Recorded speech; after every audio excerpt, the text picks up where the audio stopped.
A supremacia do ego, conduzindo o indivíduo, faz que este se aferre às paixões primevas, das quais decorrem as ambições descabidas, os interesses mesquinhos, as quimeras.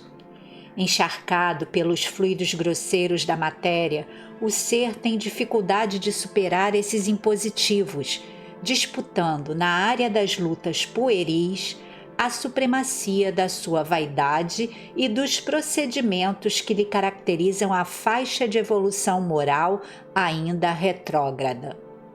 Ocultando a sombra, mantém-se vinculado aos formalismos, às tradições, às aparências, embora os conflitos subreptícios em que agoniza. A necessidade de impor-se, de destacar-se no grupo social, anula o discernimento, abrindo campo mental e emocional para fruir gozos e lucros pessoais em todos os empreendimentos nos quais se vê envolvido. Resultado da sombra coletiva que se responsabiliza pelos comportamentos doentios dos povos, a sua diluição exige contínuos esforços, de modo a se aclararem as situações amesquinhantes que têm pairado sobre a sociedade no transcurso dos tempos. Lentamente, porém, o deltropismo atrai homens e mulheres nobres que rompem com o status quo perturbador, apresentando horizontes felizes que conduzem à reabilitação do ser humano, facultando-lhe mais amplas conquistas de harmonia e dignidade. Jesus enfrentou essa terrível herança ancestral em soberano governo sobre as consciências dos seus contemporâneos.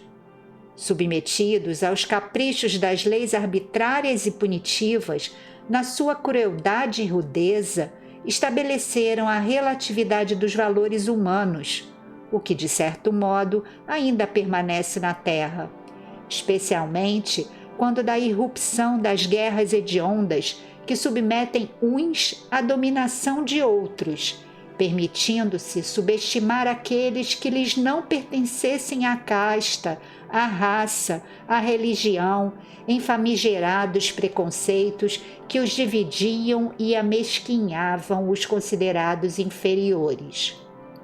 No rol das propriedades estabelecidas nessa sociedade primitiva e em processo de crescimento moral, as mulheres, as crianças e os escravos não desfrutavam de quaisquer direitos ou de mínima consideração, antes servindo como alimárias desprezíveis.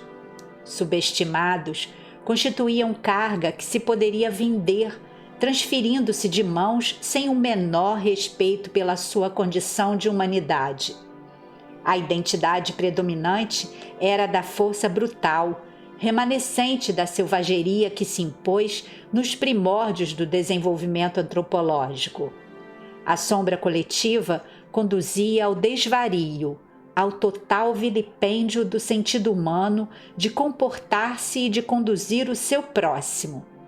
Jesus, o homem nazareno, se deparou com essa terrível situação espiritual e cultural, enfrentando a hediondez e o crime, que são alguns dos disfarces da ignorância quando predomina em a natureza da criatura.